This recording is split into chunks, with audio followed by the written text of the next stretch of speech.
6 соток садового участка для большинства горожан – это не только хорошее подспорье для семейного бюджета, но и полезное, приятное времяпровождение. Поэтому поездка до коллективного сада не должна вызывать затруднений, решило руководство автотранспортного предприятия и ежегодно старается выделить как можно больше маршрутов в этом направлении. Сады будут планироваться выполнять до октября месяца, как обычно. Значит, количество рейсов 9-10. На уровне прошлого года, снижения не будет.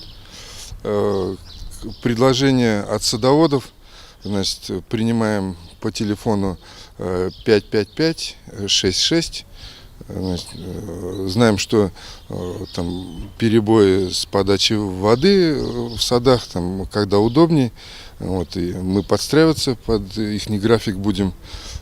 Кому-то надо там в 8 утра, чтобы автобусы ходили. Будем делать, составлять графики таким образом.